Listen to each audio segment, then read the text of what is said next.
All right, we got Ram. Hello, guys. Of most of the Coral Sword events, all the Coral Sword events now going forward. Yeah, pretty much all the Thursday ones.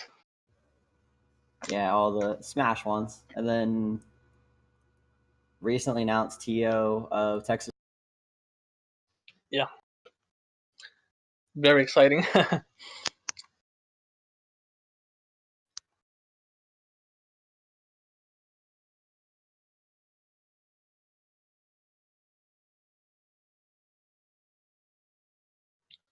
Okay, I'm a local tutor for Pasadena Independent School District, so that's what I do for my day job.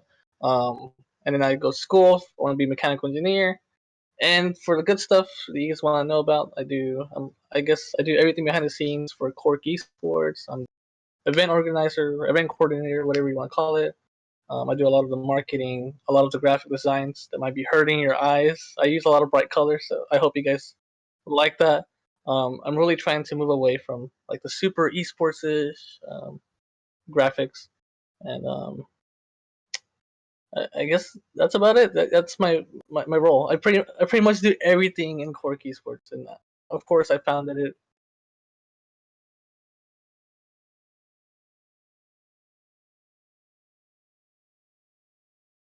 Last January. So this January was our first year.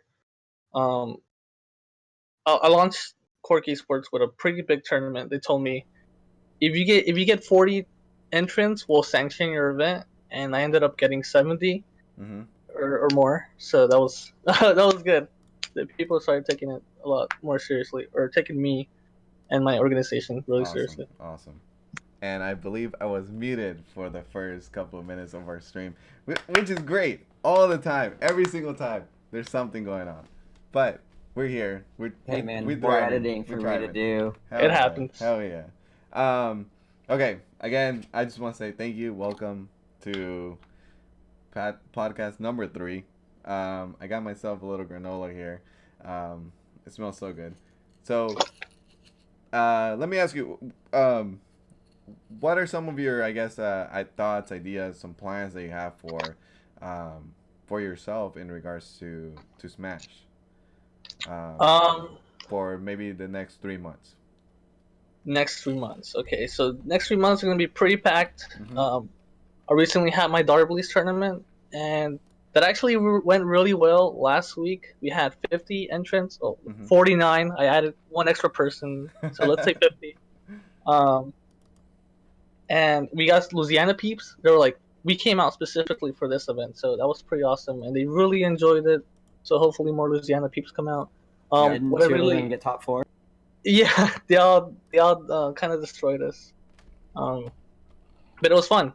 Now we have like a little state rivalry. It's not just Houston versus Dallas. Now we have Houston versus Louisiana, and I'm hoping to bring them back for the next one. And what's special about that venue is that we're like trying to make it more immersive. So maybe we'll have like little Tron graphics where, let's say, deluxe menu wins. We're gonna have like deluxe menu's name rotating around the venue, being like deluxe wins, or some like cool graphic that really brings the spectators into the whole match, I guess. Right. I feel like not a lot of people spectate big games here, so hopefully we can get everyone really involved in that. Also with Coral Sword, now that we made the switch, they might we'll talk more about that later. But yeah, definitely. How do you call it? Now we have more opportunities where we're doing monthlies with them as well, or bi-monthlies. Where right now we're gonna do Arcadian. So we're reaching out to the casual players we've been looking out for during the Smash Fest, right? We've been telling them, yeah, take your time, and they usually come out afterwards, after coming to like 2 or 3, which is really good. So we're extending our outreach to casual players or new players. Yes. So they're going to be a lot more comfortable in the big tournament setting. Yeah, and I think just having a venue in which you can express yourself, you can add a lot more graphics, add a lot of more production. It's definitely beneficial. I think it'll attract more, more people, more casual players, more entry level players who are looking to get into the esports scene or the competitive scene of Smash. I Yes. think I've been very vocal on the fact that I think the community is based on the turnout from those casual players. So seeing events like Caffeinated that cater to them and grow the scene are a huge part of the Smash scene that makes it what it is, and that's grossly underappreciated. Yeah, I agree. I get messages probably daily where like, "Hey, thank you for hosting this event." Mm-hmm. You're like, um, they've been really helping me out and making me feel very comfortable Yeah. in coming out, and that's good. I don't mind doing that for you guys. Yeah. So let's segue into a question more about yourself a little bit. Okay. Did you always want to do things like this? And how did you get started doing the tournaments as well? That's probably a little bit controversial, actually. Uh, so, well, let me start talking about how I got into gaming, or at least into the Smash scene, if you don't Mm-hmm. mind. So it all started when my friend lost Dex, and he would always tell me, "Hey, you guys want to go to these tournaments for Brawl?"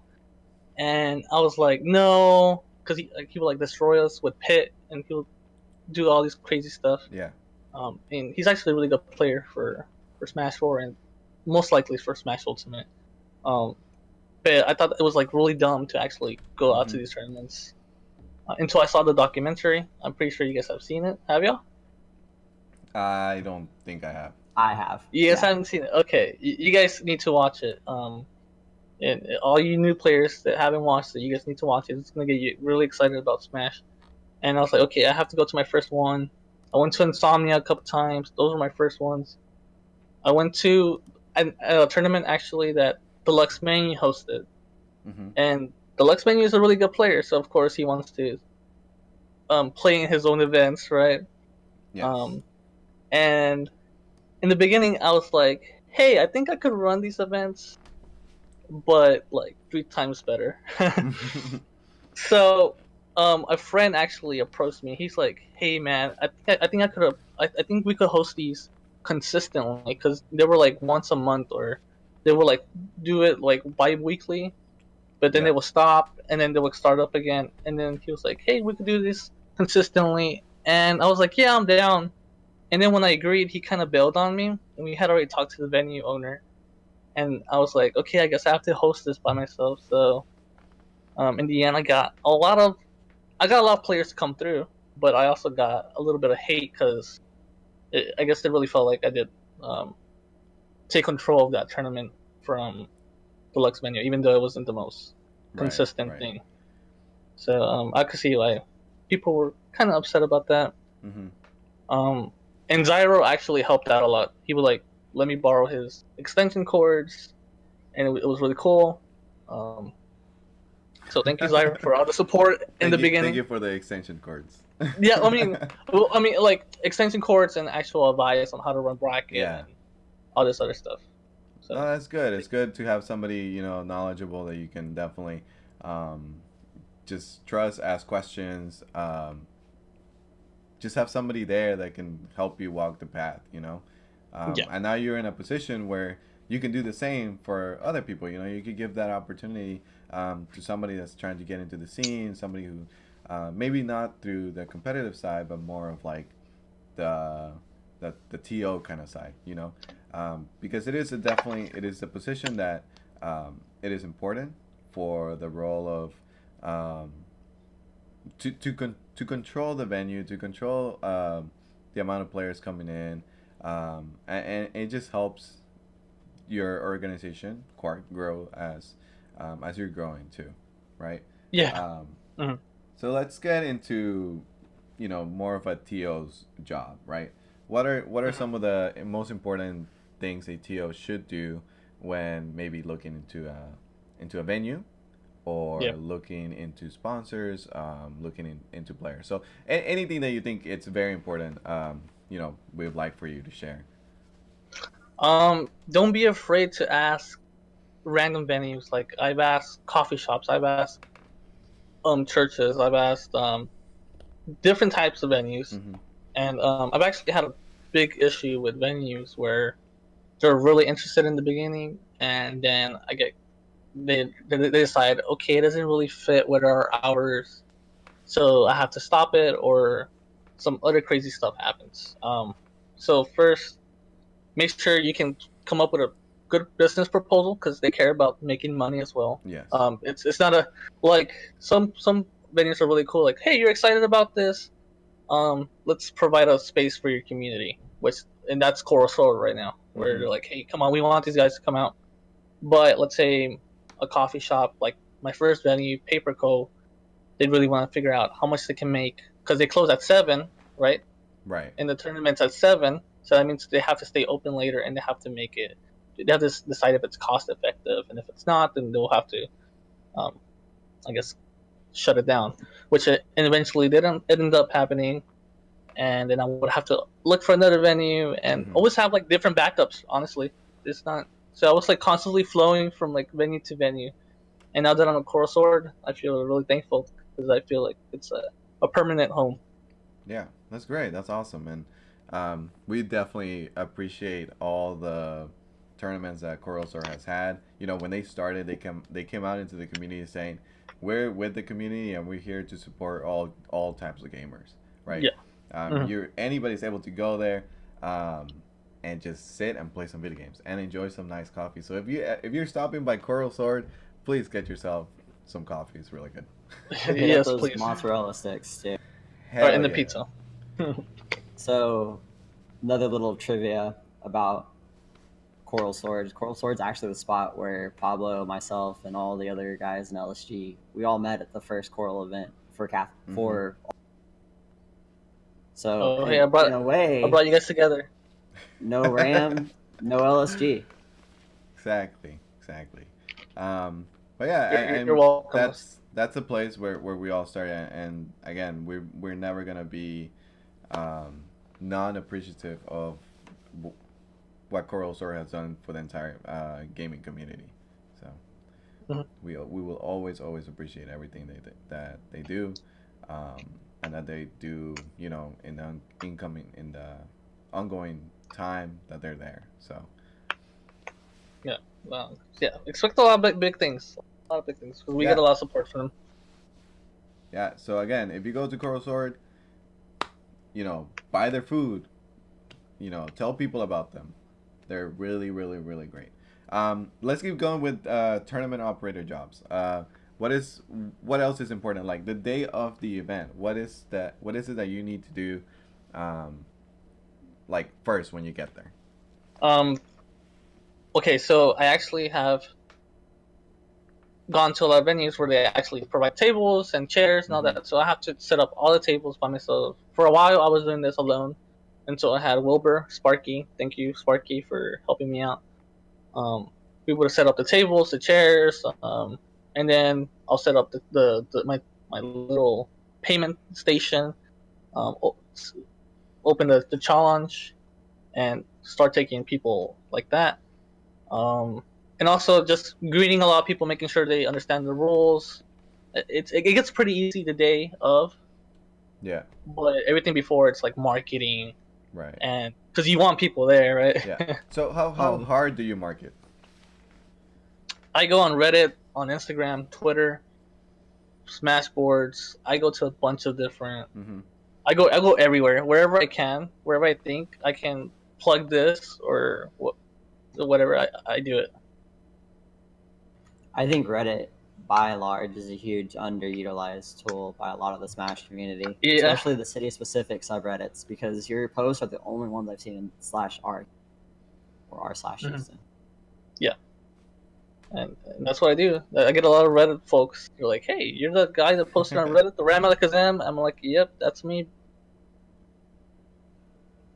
So, what are some of your goals for Coral and yourself? Like, what are you expecting to see now that Coral's in your hand? Huh. I think I really want to start hosting. Well, my first goal was to host a tournament with 200 plus entrants, and now that's gonna most likely happen with Texas Showdown. So that's crossed out. Congratulations. No, congratulations. Yeah. I'm gonna work hard to get a lot of people there. Yes. Yeah. Definitely. And with Coral Sword specifically, I don't want to be just Smash. I want to cover a large variety of games: League of Legends, Mm-hmm. Overwatch. Okay, but Whatever. the true question here is: are you gonna hire me to host a Pokemon tournament at Coral Sword? That's what I. Yeah, That's come what I out. want to know. That's what I want to know. Come out, LSG, Pablo. Spark, Pokemon Sword and Shield. Yeah, Pokemon Launch Yu-Gi-Oh, Master. Magic. Pokemon Master. I swear. Please come out. I'm gonna Join body you so hard. Quark Esports.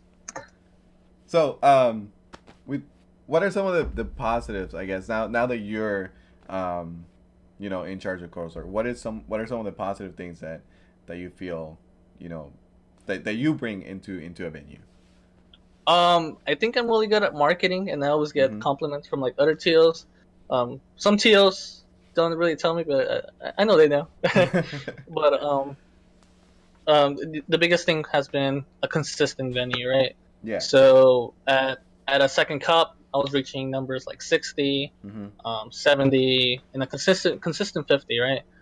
And then I left because we were having time issues where we couldn't end the tournament before 11. Right. But we were doing a really good job at ending around that time with that number of entrants. Um, but then I had to move to Game Guys because I thought it would be an easier arrangement. Um, and eventually, of course, that did end up working out. But now with Coral Sword, I can focus on just that specific venue and keep my marketing up. Mm-hmm. And I'm really confident in 80 plus entrants by the end of April. Awesome. And we'll provide as much support as possible, for Thank you you, I as well. appreciate it. So yeah. So let me ask you, what are some of the negative things you feel like happens when you change tournament operator? Negative things Not for that yourself. I'm happen talking more like, in general. Like, what do you feel like are some of the negative things that could happen? that could happen. I guess miscommunication between why people might have changed, or I know people like Krebs, right? People Mm-hmm. might not like me. People might like me, might not like Krebs, and um, that's one issue. But I think the community is above that now. Oh, okay. Um, Okay. No Krebs but Snake. oh yeah, I think everyone hates Krebs Snake. Yes. So probably even more people will start coming now. So That's good. um, That's good. yeah. But honestly, no real negatives unless I just do Okay. like a really bad job. Yeah. So, aside from Coral Sword, right? Yeah. If you as a Smash player, right, and you had the ability to like teleport, right, Mm-hmm. and which weekly would you go, like every week? If you had to choose one, like which one would you go to? I think MSM in SoCal. No, I'm talking Houston. I'm talking Houston. Oh, Houston, my bad. Oh, Because of the sorry. traffic, right? Because of traffic issues. Yeah, Like yeah. a lot of people don't Uh, want to travel like an hour away and to Yeah, go to yeah. a tournament, right? So, Okay, so I wouldn't go to Core Sword. I'll go to Darbley. Darbley. Just kidding. Okay, No. okay. I'm Okay. going to Shockwave. Fuck Houston. Bye. Wait, in Texas, correct? Uh-huh. No, Okay, in yeah. I Houston. We're think. talking Houston. We're talking Houston. Oh, Houston. Okay, okay, all right. Playing with fire. Playing with fire. Okay, okay. In Yeah, yeah. Texas. Yes. Oh, in Texas, probably in Austin, like Austin. a Smash Pack Friday or something. Okay. Okay. And now national. A national Genesis always. Genesis. Okay. Mm-hmm. I had International. Nah. a international. I guess Japan, something in Japan, Japan. whatever. Okay. That's awesome. Mm-hmm. That's awesome. You want to keep asking questions, Tim? Yeah, I have a little bit of dog aggro, but I'll ask something. Why do you main Ness? Excuse me. Why do you main Ness? Why do I main Ness? Do you not have a soul? Okay, so for a while I didn't We have got Nez boys in the chat, boys. Nez boys in the Lucas is chat. better than Nash. Pick your Just saying. fire. Oh, okay. Lucas is annoying as heck. Ness is also like, kind of annoying. Okay, so I started off with the Switch. Well, I started off with Brawl, but then with the Switch. I don't like Ness in Brawl. I hated him. But then the Switch came out. I mean, the Wii U. Sorry, the Wii U came out, and I'm a huge like Animal Crossing fan. So I was like, okay, let me play Villager for a while, and that wasn't working out. And I switched to Robin. That wasn't working out, and I just picked up Ness out of nowhere, and I was like, okay, peek it fire, right? Right. So right. that works really well, and I felt really good doing the down throw to fair strings, and Yeah. it was so easy, especially since I didn't have a Switch for a long period of time. I mean, Wii U, same like right now, I don't have a Switch, so I rely on characters like Palutena, which I think is pretty easy, and Ness. Just 1 second. So we were talking about the Louisiana invasion. I don't Mhm. know if Mystic Star was watching yet, but he is the sickest Mii sword fighter I think I've ever seen. Dude, he was It's so amazing. like him and Like- Zai, in my opinion, were the two best things about that whole thing, and two of my favorite things, like in my involvement in the Smash scene so far. Seeing those guys come out and wreck the Houston boys, like Yeah, I wanted so bad to root against them. But they were so. yeah. It's because Tim is a Misor fighter main. Okay. Oh, I That's why. see. I don't see how that's relevant. That's why. That's why. He's like, I oh see. my god. He was fanboying. Okay. Hella fanboy. Okay, so those guys were amazing at Darblies. Like they have Yeah. like really expressive personalities. I don't know if you have the chance to talk to them, but they yell, they get salty, they get really happy, they pop off. The way they root for each other, like they Yes. have more camaraderie than I think I've ever seen. Yeah. When Cody, I think C Falcon is his ID, and Zai were playing in doubles finals against Lucy and Ultimate Razor, like it was so fucking high. Yeah. That's why it was at Darblies. Like it wasn't just Louisiana guys cheering. Now we had the Houston boys also saying, okay, we need to step up and cheer for our guys like We Belta, do. Hell Shana. yeah. And it was really hype. That's the most hype tournament I think I've seen in a while because nobody cheers. Like if you go to, I think the last Coral Sword, I actually saw people around like the streaming setup and actually looking. That was really cool. But now I kind of want to hear some noise and people yelling. Just nothing obnoxious, right? But that's what I want to see more of. More hype. Yeah. More hype is definitely needed. I think just everywhere. Yeah. Okay, let's talk a little bit about your future goals. So this is a great time for you to plug in things like follow us on Twitter, Last Dog Gaming, follow us on Instagram, Last Dog Gaming, etc. Oh, I see. But let me tell you, so what are some of your future goals for yourself, Ram? I guess like personally and as well as on your Smash life as well.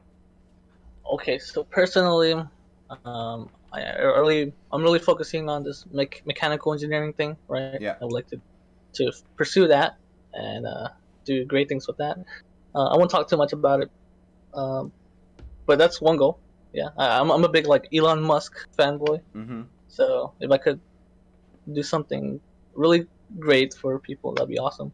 Yeah. But with Quark Esports, follow us on Twitter, Instagram, Facebook, Reddit, wherever you might see us. We're basically everywhere.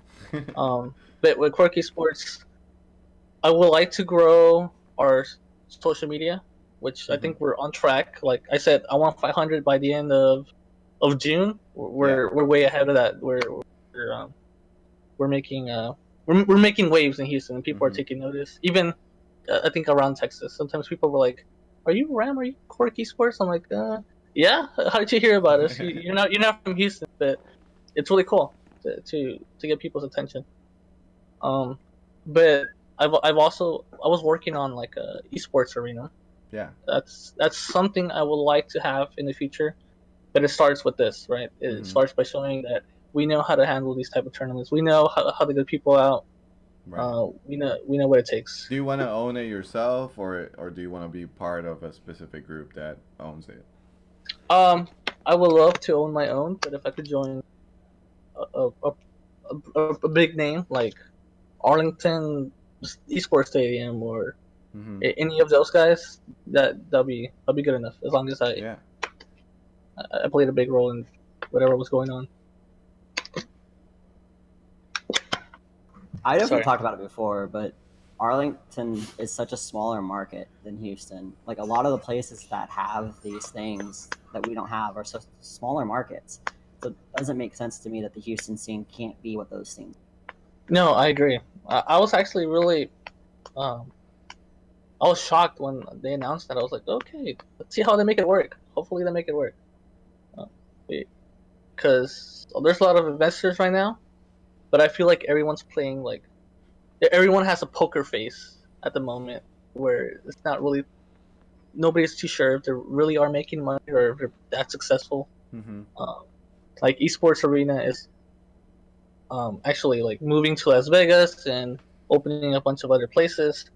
But does that really show that they're being successful, or they are just trying to expand and hoping for extra revenue, or I don't know. There's a lot of issues that go along. Only because pay attention to like optic, where they have to make cuts, and um, there's issues everywhere. Yeah. Yeah. Um. What else? What else do we have on this section, Tim, that you want to touch? So the biggest thing in relation to what you said, like everybody's scared to talk about the last thing you said, making money. Um, Yeah, events don't exist without money. yeah. People like to skirt around the subject and be scared to talk about the subject, but proper monetization of the scene is what grows. No, I agree.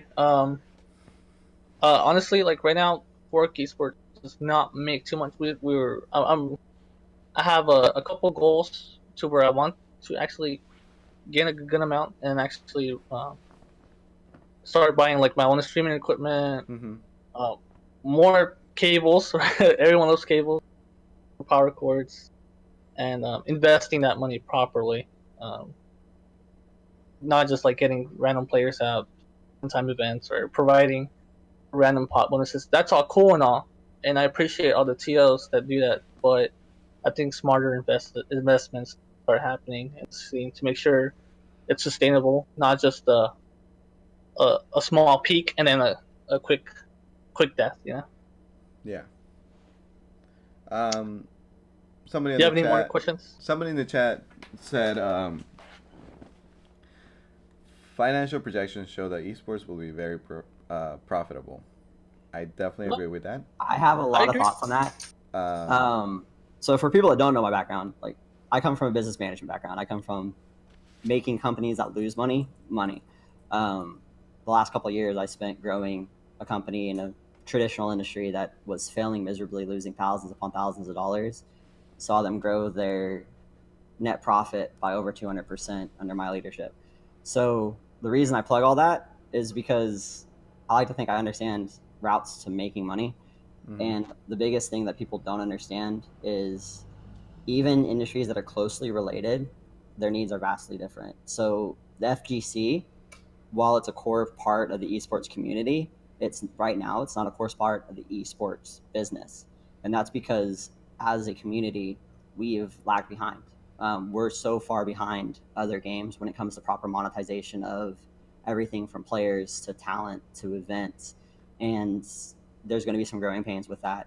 But I don't think the FGC in its current state will keep pace with the esports industry as a whole. Yeah, I completely agree. There's a lot more money to make in probably PC gaming than console gaming as well. So Mhm. Absolutely. it's like it. So um, it takes a lot of like organization between um, companies. So like if you start looking at Smash United, that's been here for a long time. Start looking at NXO, at T-Lock, you kind of have to start thinking, okay, how is their stuff working? Because and if there's a live right now, that's because they're doing something they're doing something X5. right, but they're not to the point where they're completely structured to they're able to take it to the next level. Right. X5 in the chat, the guy we're talking about. You're definitely on the right path when it comes to stuff like merchandising. Alternate revenue streams are very important. Any healthy business has multiple revenue streams, and merchandising is a very underexplored path. But if you look at big tournaments like Genesis and Frostbite, like who have some really sick merch, they're not making any money off of it. Like some of the most marketable merch in the FGC industry is not being profitable. So while it is a cool dividend, it's a cool subsidy, it's something that helps tremendously. It's not the answer. Yeah, no, I agree. That's why you start hearing about TLs that are bankrupt and have to get rid of their home. Mm-hmm. Right. All this other stuff. Your second post about post-tournament interviews and insight into the game and paying people for their time, I feel like that's something we had a conversation, the three of us, at Coral Sword after last Caffeinated, and that was something we talked about being very underexplored in Houston specifically and in the FGC. Intelligent content creation for the FGC currently doesn't really exist. Like, it's a joke. And proper monetization of said content exists even less. Mm-hmm. No. At Quark Esports, we have a couple ideas how we can start doing fun advertisements, fun, creative stuff with our sponsored players like Passion, Psy, which I think a lot of people enjoy hearing from. And also want to explore maybe some crazy stuff like our Eric Andre type type of interviews, which I think would be really fun. Because I really enjoyed the summit.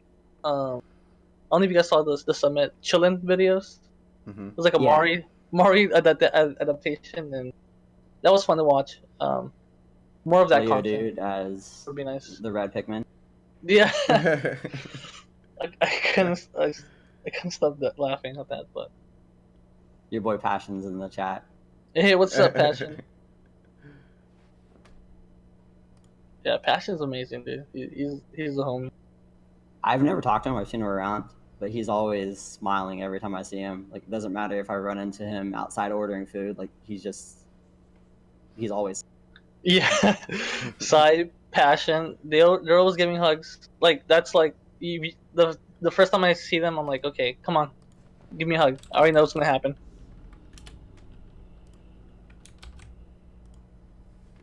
So, moving on to kind of our next thing. What do you think the potential for the Houston scene is? Where would you like to see it grow to? What would you like to see it?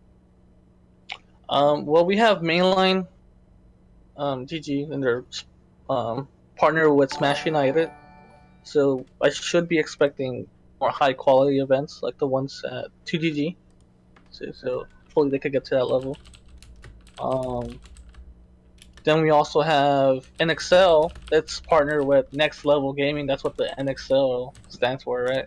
Yes. And I've spoken to all the owners and like people that work in these companies, and they have good ideas, and hopefully they get they happen, right? That's what we want, and I think that's gonna put us on the map for Texas, and hopefully I guess the entire like South United States region, because when you look at T-Lock, they have a lot of success because they have built an amazing community. But when you look at where they're hosting their events, it's not the most spacious venue for 200 people. I don't even know if that's legal to have that many people in that shop. Is Next Level Gaming the group that's building that esports, or is that someone else? Yes. The esports venue, Yes. correct? Yeah, in Midtown. Okay.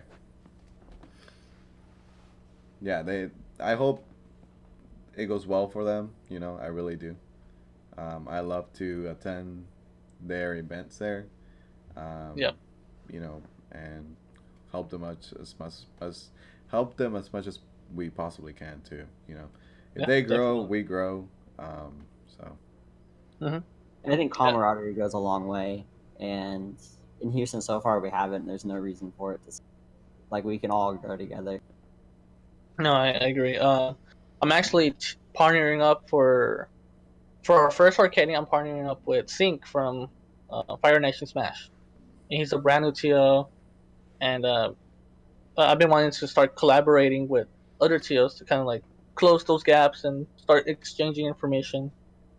I call it uh, gracious professionalism, right?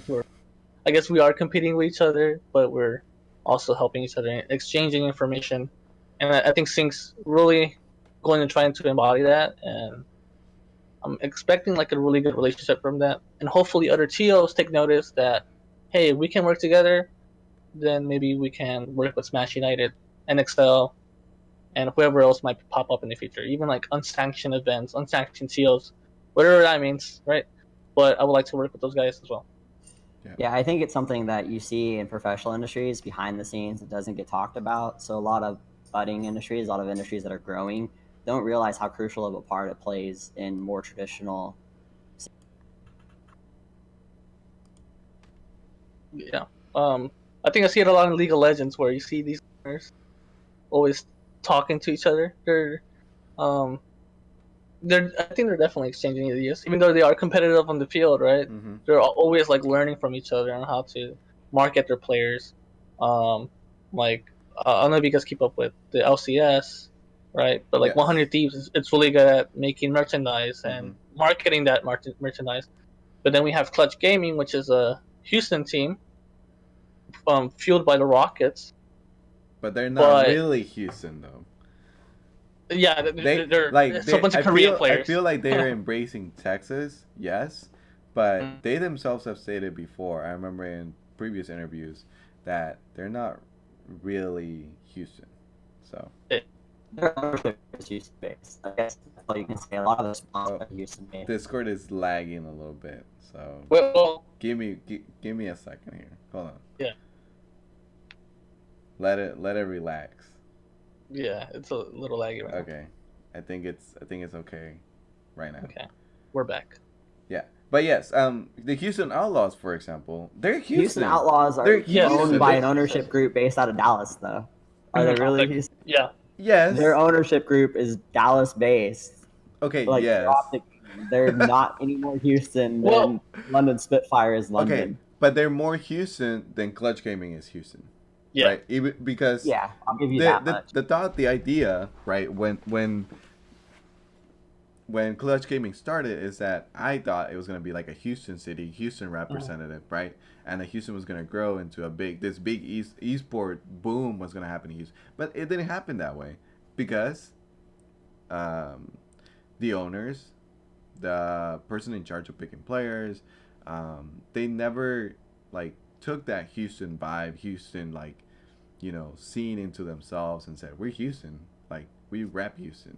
They didn't do that. And I feel like they failed and they missed such a big opportunity to hit such a humongous city with esports. And they failed. Yeah. So that's why, in my opinion, they probably have the worst fan base. Not the worst fan base, but the least amount of fan base that they could possibly have in the LCS. Mm-hmm. I can follow FlyQuest. I can follow Golden Guardians. Golden Guardians take Golden Guardians. San Francisco, their area, is theirs, Mm-hmm. But Clutch Gaming, no. This is nothing. They're not even, to be honest, they're not even Texans. Well, hey, I love an easy. I think they're gonna change. I think that's gonna change really soon with Mainline. I think they're partnering up together. So once that happens, you're gonna start seeing Clutch Gaming playing there against, let's say, FlyQuest. So they're taking notes from Overwatch, where they're like building their own venues in different cities, right? Yes. That way they have that home experience for the fans. Right. But yeah, Clutch Gaming is taking notes. It's taking a little bit slower for them to catch on to what they need to be doing, but those learning experiences and like really learning from them. Hopefully they do. Mm-hmm. Is gonna like launch them in the right direction. I'm gonna segue away from this for a second because we're going on an LCS thing. We're gonna have like a 2-hour podcast if we keep this up. No. Do you think Houston needs more friendly events? Sorry, can you repeat that? Do you think Houston needs more friendly events in the vein of caffeinated? I think OCM covers like the north side pretty good. I cover the south side pretty good as well. But maybe like Southwest might need it because I feel like Sugarland is it's a little bit harder to get out of there, and there's a lot of players that do want a tournament there. So yeah, I don't see any problem with. I have no problem with events that help people feel comfortable to come out to other events like my events in the future. Nobody should be dreaded by that. Like Yeah. yeah. What do you think of like a friendly event in which like all TOs decide to just be present and talk about their events on that day, you know? Oh, I mean, I think that's really smart. I mean, that gives the opportunities for people to meet tournament operators, to meet like, you know, the behind the scenes kind of people, and just talk about like what they can do, you know, how they can get involved in the scene. Again, it's going back to that, like, maybe you're not a great player, maybe you're not the greatest player in Houston, but you have great talent doing marketing, you have great talent doing this or that. So, you know, it's just about an opportunity. No, yeah, I agree.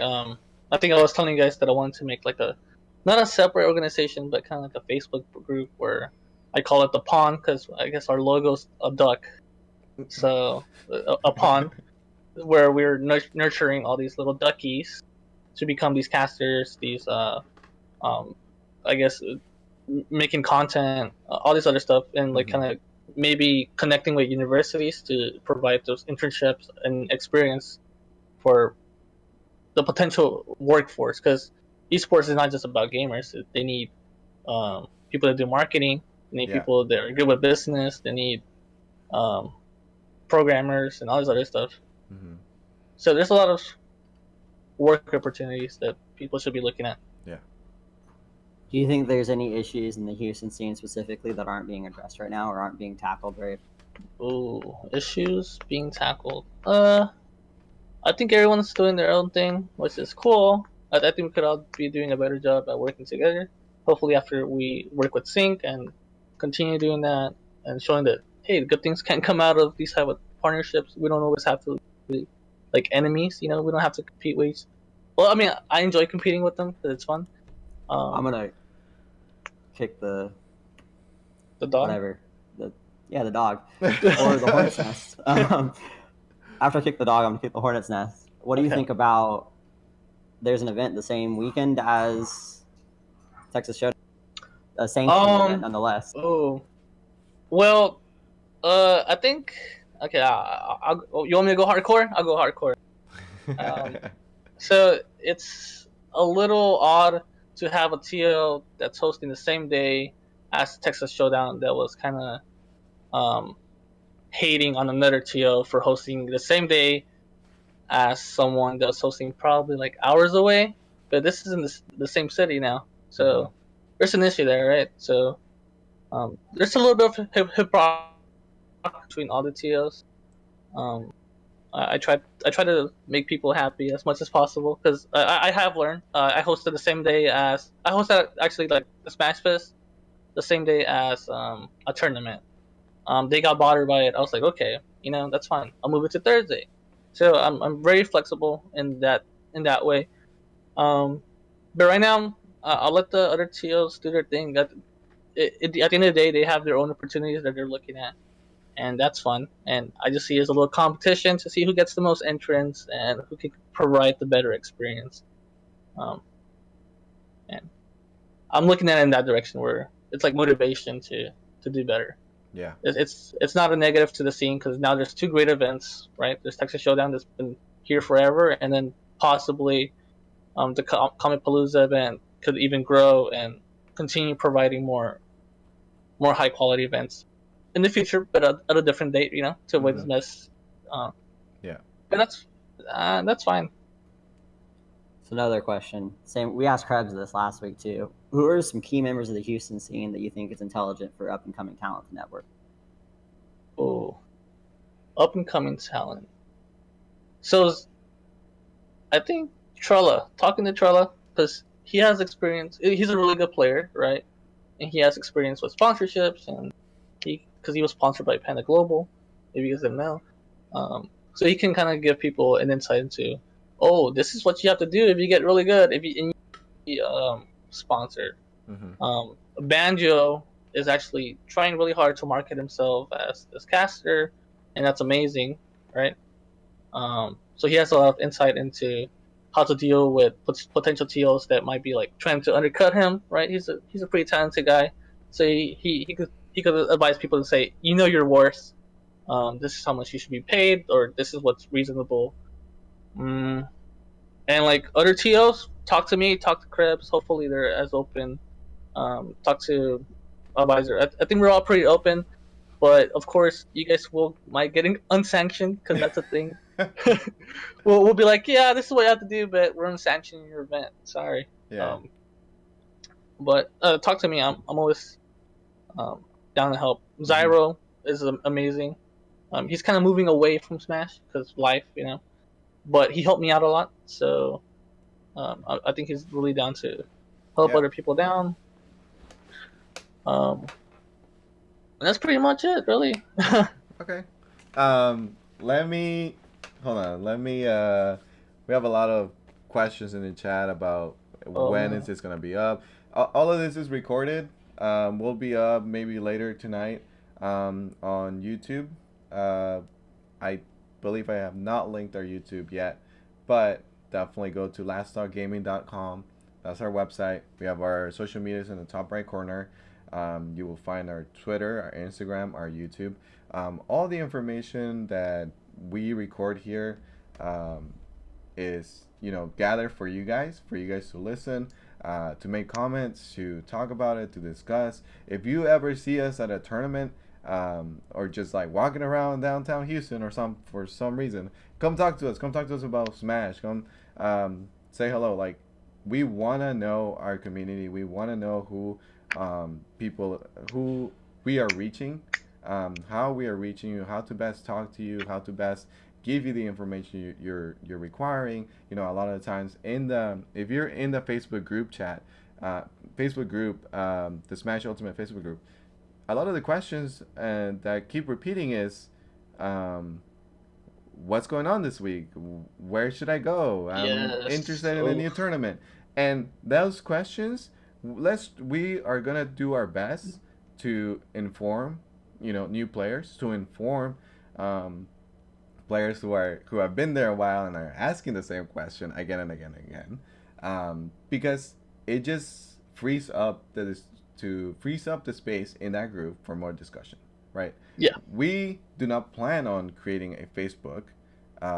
Maybe we will create a page. I'm not 100% sure, but we're not planning on it because we don't want to compete with the Facebook Smash group. That's where all of you go to get all your information. But we want to give you, the way we want to provide information is very in a resourceful manner, is through newsletters, through tweets, through retweeting our Instagram.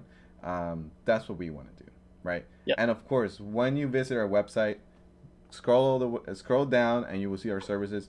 We're updating as soon as we get our headshots, our pictures and stuff. You will get to meet the team, who will be working extremely hard, again, to understand the community, and become more organized, and help all the TOs with, you know, maybe just being there, just helping out with the streams, helping out with setups, come early, set up tables, so you don't have to do this by yourself anymore, Ram. All right. Oh, yeah, sweet. You know, yeah, please come Thursday. That help is so important to TO. So if you ever feel like you want to volunteer your time for Smash, please reach out to us. Please reach out to Ram or any of individuals in the Smash community. Reach out to them and ask for an opportunity. Tim and I and our crew, our team, we're asking for opportunities, and instead we made our own opportunity happen. So now we're here discussing, we're here talking, right?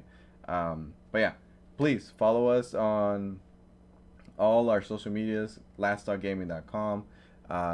Go check it out. We have all our information on there, who we are, what we plan on doing. So please tune in every Wednesday, 7 p.m. We're right here with special guests. I think next week we may it may just be us. We're gonna discuss. We're gonna talk about it. But we appreciate you, Ram, so much for talking to us.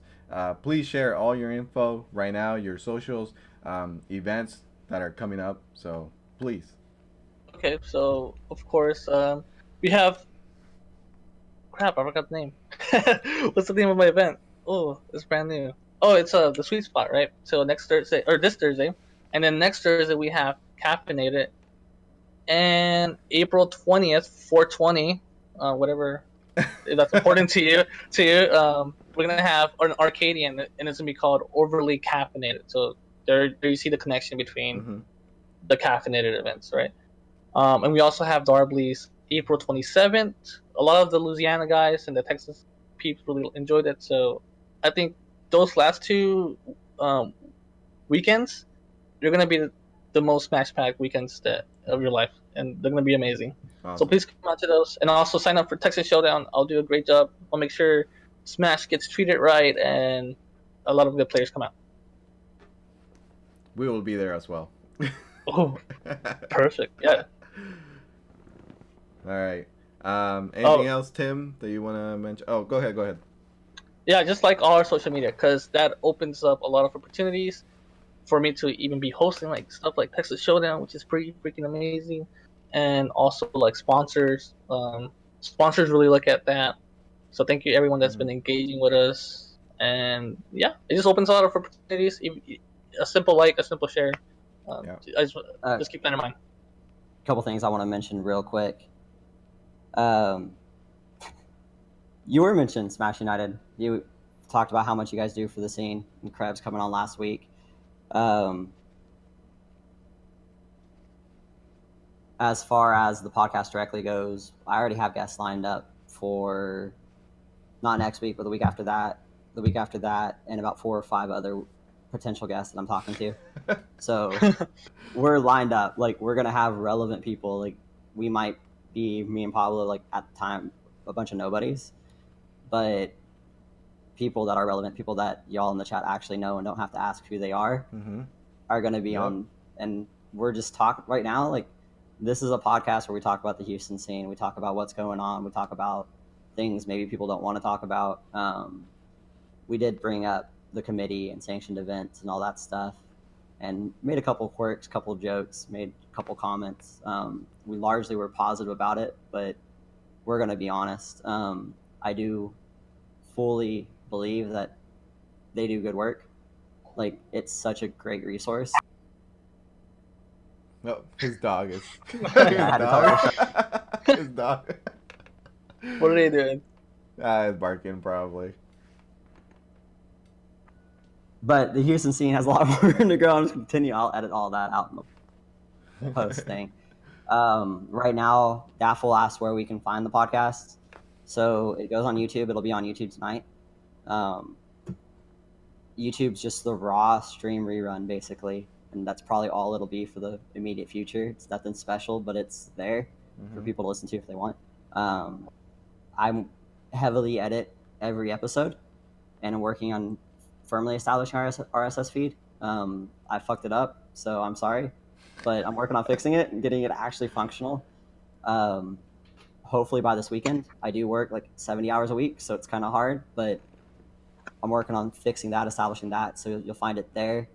Once it's there, then we go through all the traditional outlets, the Stitcher, the Apple, Spotify, all that stuff.